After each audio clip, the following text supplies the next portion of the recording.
آقا علیہ الصلوۃ والسلام نے ہمیں زبان کی پاکیزگی بھی سکھائی، ہمیں عمل کی پاکیزگی بھی سکھائی کہ تمہاری زبان سے بھی کسی پر زیادتی نہیں ہونی چاہیے، تمہاری زبان سے کسی پر ظلم نہیں ہونا چاہیے۔ اکثر آقا علیہ الصلوۃ والسلام صحابہ کو ترغیب دیا کرتے تھے کہ صحابہ سچ بولا کرو،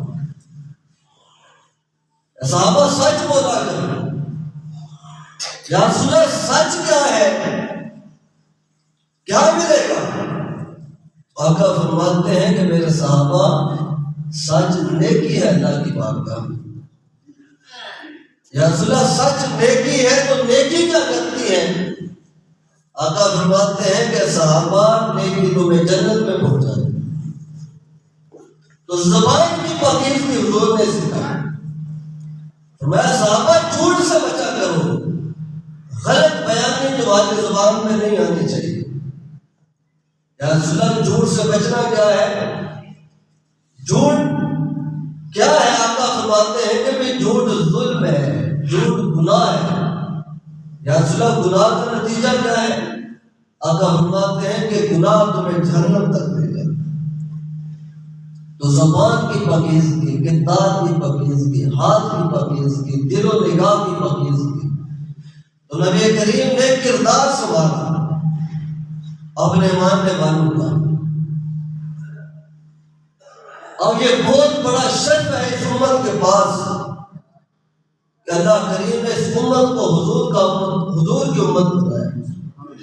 یہ ہمارے لیے بڑے شرف کی بات ہے کہ نبیوں کے سردار کی امت بننے کا شرف حاصل ہوا ہے۔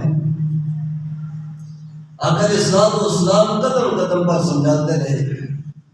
وہ بڑی مشہور حدیث پاک ہے کہ آقا فرماتے ہیں الراشی والمرتشی کلاہما فی النار۔ کہ لوگوں رشوت دینے والا رشوت لینے والا دونوں جہنمی ہیں، دونوں جہنمی ہیں۔ اب ہم نے سوال کیا رسول کیسے جہنمی ہے؟ یہ تو کہہ لیں کہ ایک ہاتھ سے ایک بندہ دوسرے کی مالی مدد کر رہا ہے، دوسرے کو جتنا بنتا ہے اس سے بڑھ کر دے رہا ہے، رشوت دینے والا ایک ہاتھ سے تو مدد کر رہا ہے، آپ فرماتے ہیں دونوں جہنمی ہیں۔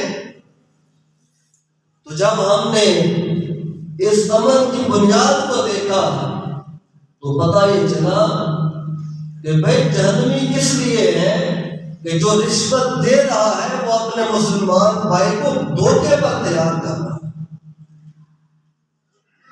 وہ دھوکے پر اکسا رہا ہے اس کو کہ بھائی میرا بیٹا نوکری کا اہل نہیں ہے، اس قابل نہیں ہے، تو 2 لاکھ دے دے میرے بیٹے کو نوکری دے دے۔ یہ تو دھوکہ دے رہا ہے، دھوکے پر اکسا رہا ہے اس کو۔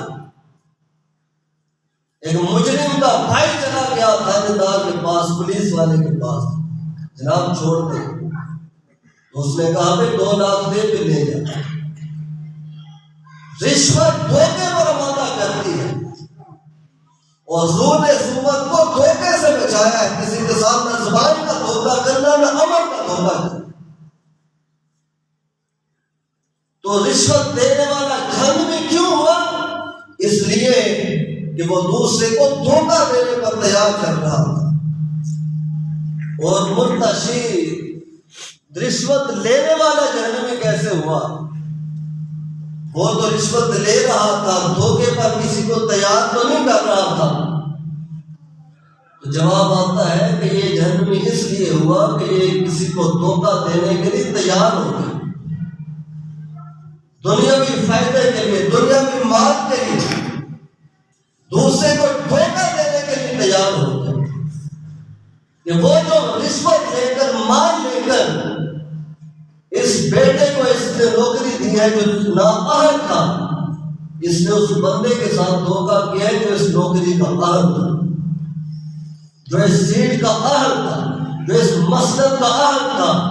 اس رشوت لینے والے نے اس کو دھوکہ دیا ہے، اس لیے فرمایا کہ رشوت دینے والا لینے والا مراد کے دھوکہ دینے والا اور دھوکے پر تیار کرنے والا دونوں جہنمی۔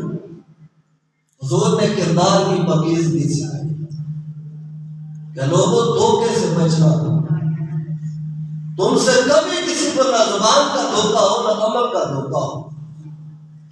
نبی رحمت صلی اللہ علیہ وسلم کا امتی ہونے کا شرف ہمیں حاصل ہے، لیکن سنے آپ نے تنبیہ کتنی سخت فرمائی، وعید کتنی بڑی بیان فرمائی ہے۔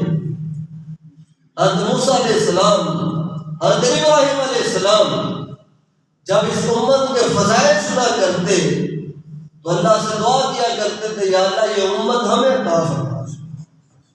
اتنا شرف، اتنی عزت اس امت کی کہ نبی دعا کر رہے ہیں یا اللہ یہ امت ہمیں عطا کر دے، لیکن جب رب کریم کی طرف سے جواب آتا ہے کہ بھئی یہ امت تو میرے محمد کی امت ہے صلی اللہ علیہ وآلہ وسلم، یہ امت ان کی امت ہے، تمہیں نہیں مل سکتی، پھر نبیوں کی زبان